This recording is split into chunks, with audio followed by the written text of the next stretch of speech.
Okay, so what is a professional brand? Well, in summary, it's simply how other people see you or associate you in terms of your personality, your attitude, your disposition when it comes to areas of professional practice with which you're involved. Okay, so elements of your personal brand are the more personal elements such as, like we said, disposition, attitude, things like that. But when you associate those with professional activities or within a field of professional practice, that becomes your professional brand. So how other people see you in that regard. All right. Now, the elements that go into creating a brand are twofold. One is exposure, and the next is consistency. With what regularity or consistency is someone exposed to those attributes of you? Okay, and so exposure generally comes in one of four forms.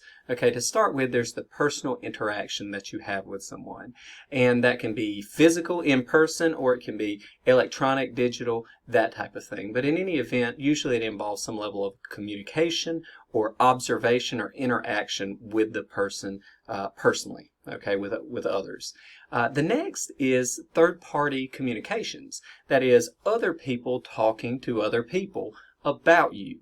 And generally, that's a reflection of other elements. Okay, it can be a reflection of the personal interaction you have with that person, with one person, so they communicate that with another. It could be third-party information that's out there that they witnessed or learned about you, and they communicate that to someone else. And then there's the effect of what you do. Okay, so we'll talk about those individually. So there's the third-party communications, which once again are highly influenced by personal interaction, and again, secondary information. The information that's floating out there about you, whether you put out that information or someone else does.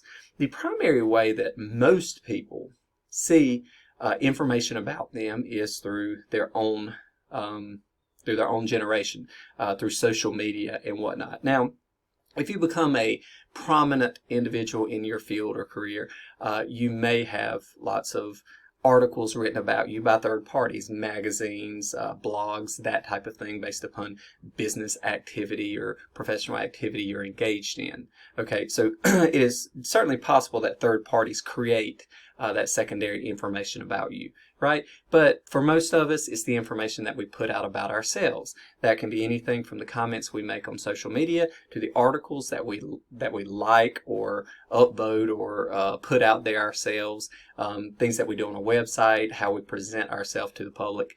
So anyway, that's all secondary information, and that secondary information, once again, can affect somebody directly, or it can affect someone and then they talk about it to others, and that blends into, again, your brand. And then lastly, there's the work activities that you undertake, the product or effect of those work activities, and then the effect that those work activities have on others. So the work activities may be anything in the nature of what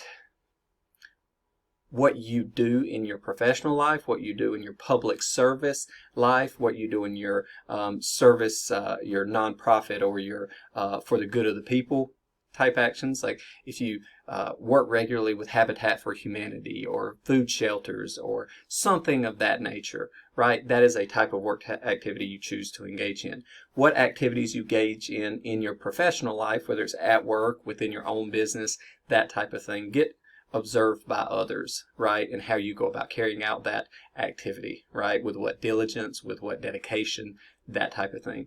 Then there's the product of what you do, right? Your efficiency or the outcome of what you do, okay? That can be generally thought of as work quality. So the quality of your output from your professional activities, and then its effect on others. Because oftentimes what you do may not have a large amount of impact, or it may have a huge impact. So there's a scale and it varies.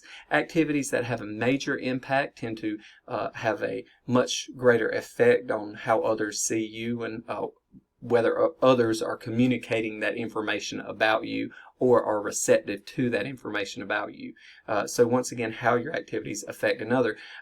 It could be that you work very diligently to create high quality work product and it has a negative effect on others or a negative perception on others if you're doing it simply as a competitive effort or trying to stand out among others.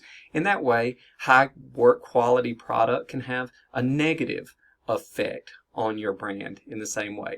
So once again, we have exposure and we have consistency. In any of those elements of exposure, personal interaction, third-party communications, the secondary information out there, and then your work activity, product, or effect, with what regularity that is presented